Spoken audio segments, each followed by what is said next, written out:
El libro de los espíritus. Por Adam Kardec. Libro segundo. Mundo espírita, o de los espíritus. Capítulo tercero. Regreso de la vida corporal a la vida espiritual. El alma después de la muerte.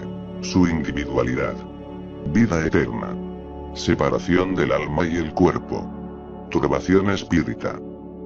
149. ¿En qué se convierte el alma en el instante de la muerte?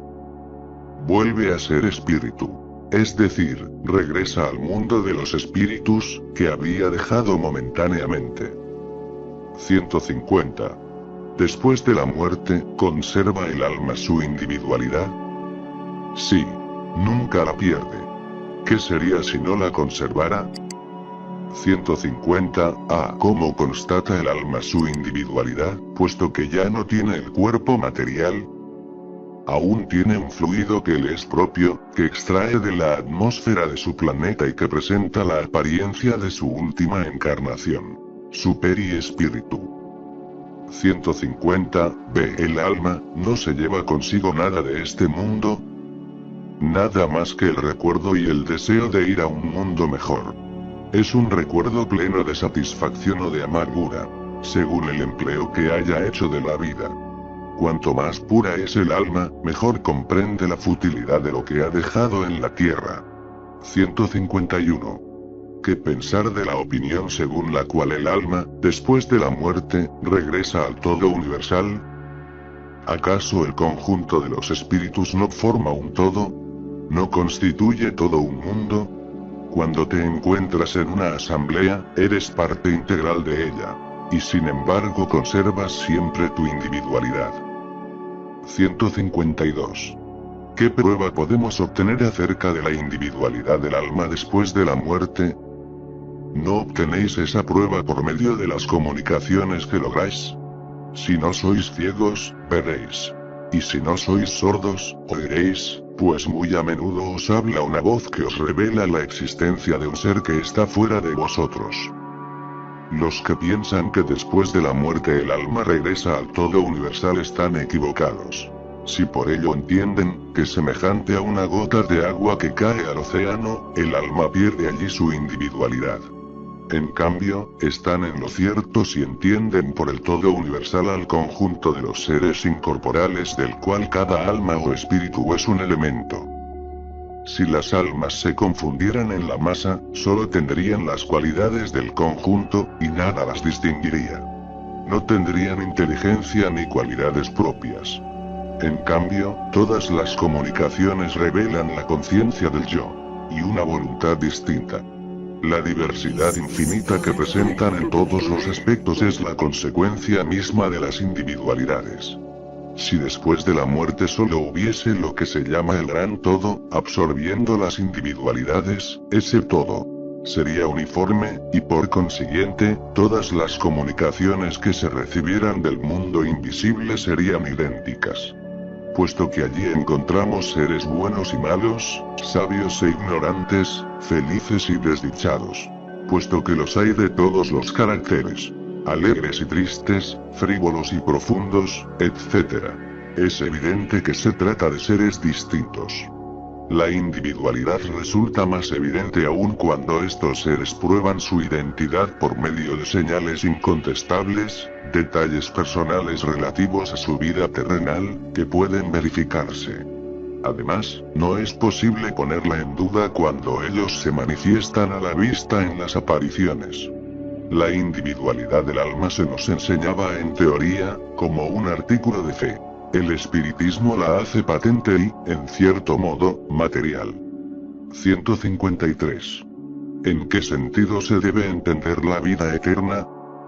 La vida eterna es la vida del espíritu. La del cuerpo es transitoria y pasajera.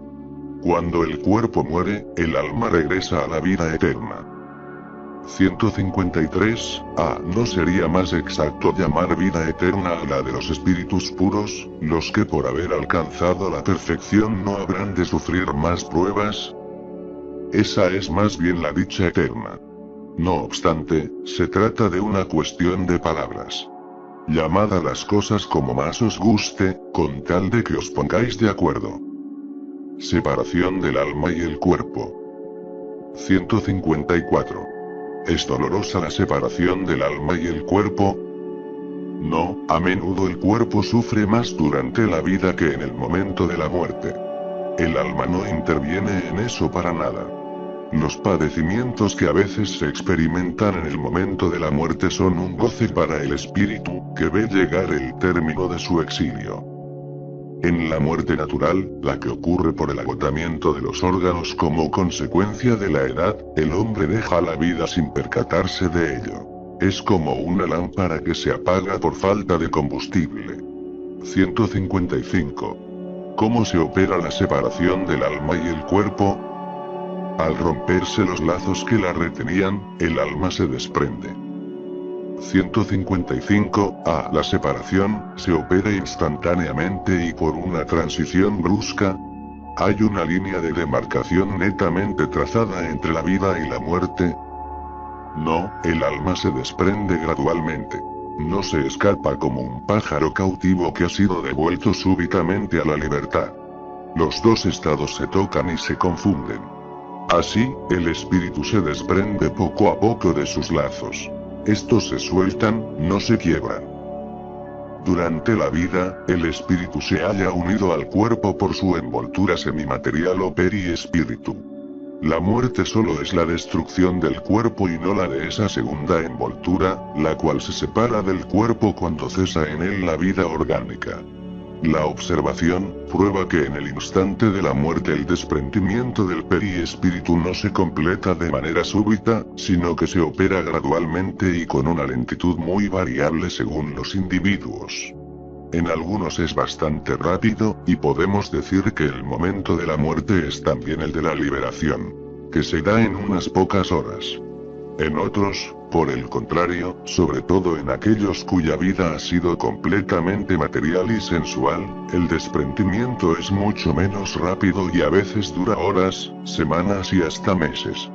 Esto no implica que haya en el cuerpo la menor vitalidad ni la posibilidad de un regreso a la vida, sino una simple afinidad entre el cuerpo y el espíritu.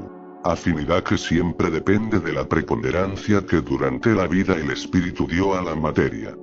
En efecto, es razonable pensar que cuanto más se haya identificado el espíritu con la materia, tanto más penoso le resultará separarse de ella. En cambio, la actividad intelectual y moral, así como la elevación de los pensamientos, operan un principio de desprendimiento incluso durante la vida del cuerpo, de modo que cuando llega a la muerte ese desprendimiento es casi instantáneo. Tal es el resultado de los estudios hechos en los individuos observados en el momento de la muerte. Esas observaciones también prueban que la afinidad que en ciertos individuos persiste entre el alma y el cuerpo, es a veces muy penosa. Pues el espíritu puede experimentar el horror de la descomposición. Este caso es excepcional y propio de ciertos géneros de vida y de determinados tipos de muerte. Se presenta en algunos suicidas. 156. La separación definitiva del alma y el cuerpo puede tener lugar antes de la cesación completa de la vida orgánica. Durante la agonía, a veces el alma ya abandonó el cuerpo. Solo queda en él la vida orgánica.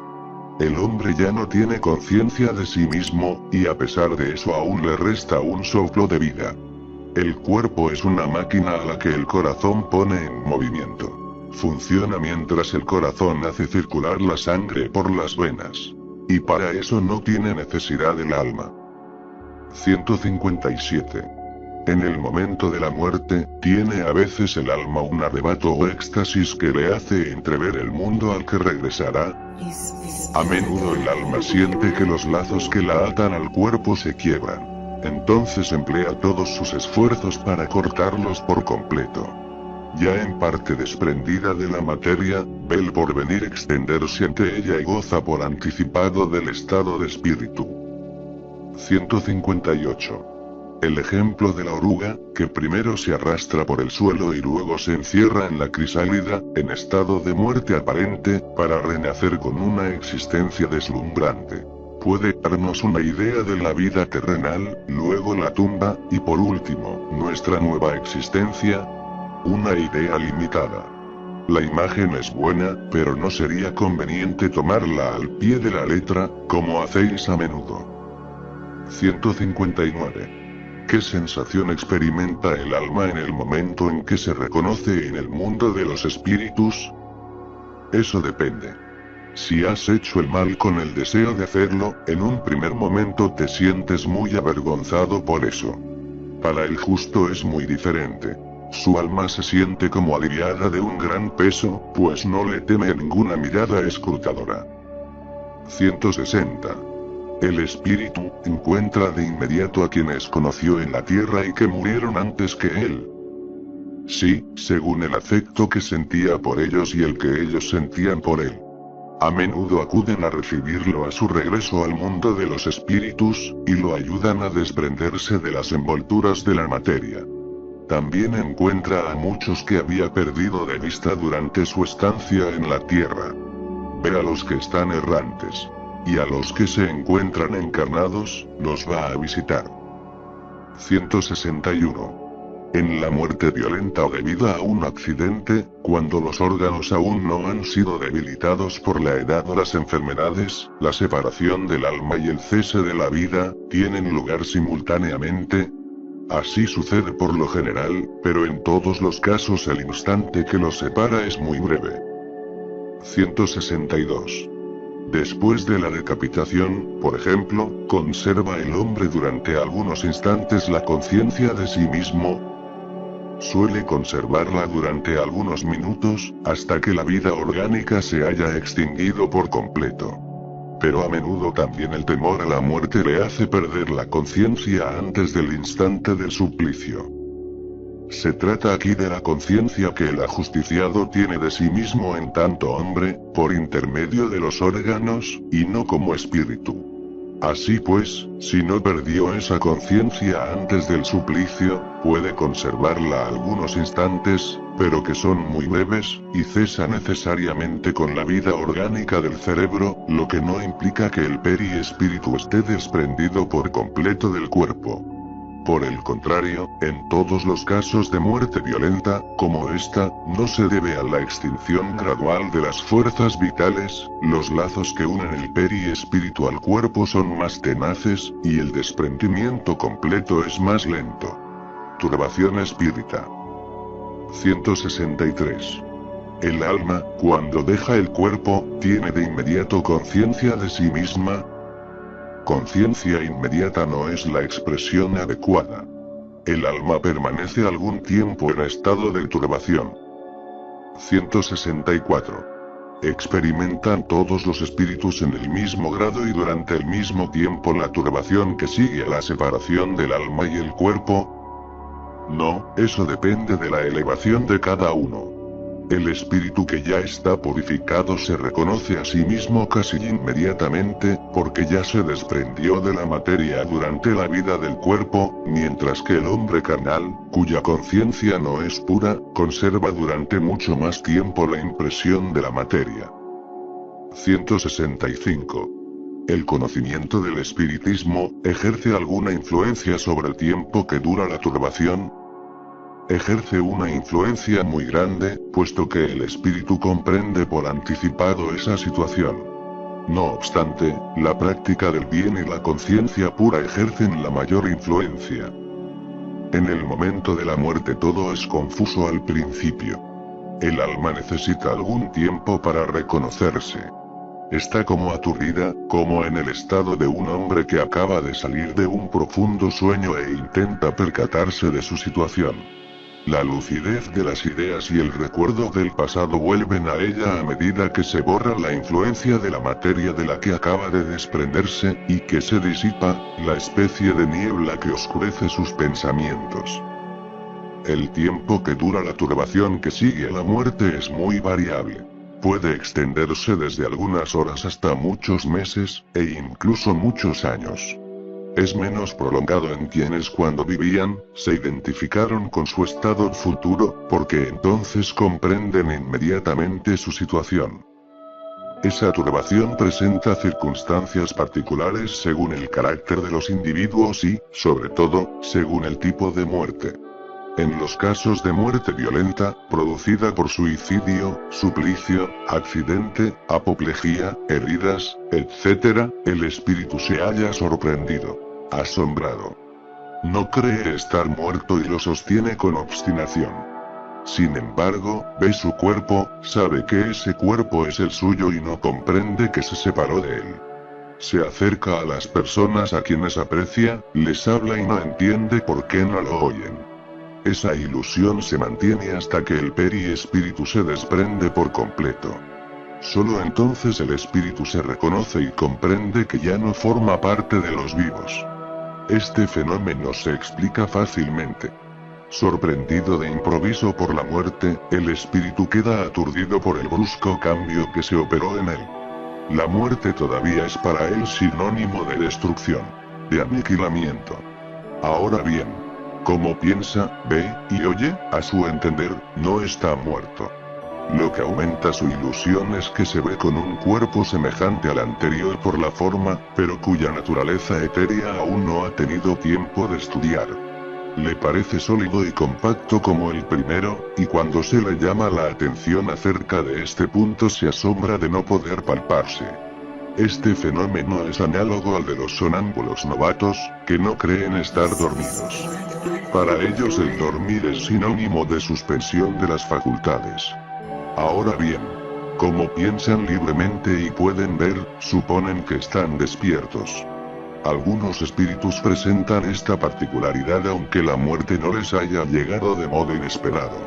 No obstante, siempre es más general en los que aunque estaban enfermos, no pensaban en morirse. Vemos en ese caso el singular espectáculo de un espíritu que asiste a su funeral como si fuese el de un extraño, y que se refiere a ello como si se tratara de algo que no le incumbe, hasta el momento en que comprende la verdad. La turbación que sigue a la muerte no es penosa en absoluto para el hombre de bien. Es calma y en todo semejante a la que acompaña a un despertar apacible. Para aquel cuya conciencia no es pura, la turbación está colmada de ansiedad y angustias, que aumentan a medida que se reconoce a sí mismo. En los casos de muerte colectiva, se ha observado que los que fallecen al mismo tiempo no siempre se vuelven a ver de inmediato. En la turbación que sigue a la muerte, cada uno va por su lado, o solo se preocupa por los que le interesan.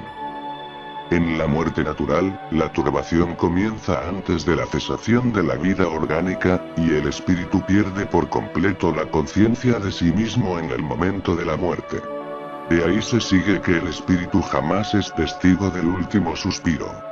Incluso las convulsiones de la agonía son efectos nerviosos que casi nunca lo afectan. Decimos casi porque en ciertos casos esos padecimientos han sido impuestos al espíritu como expiación.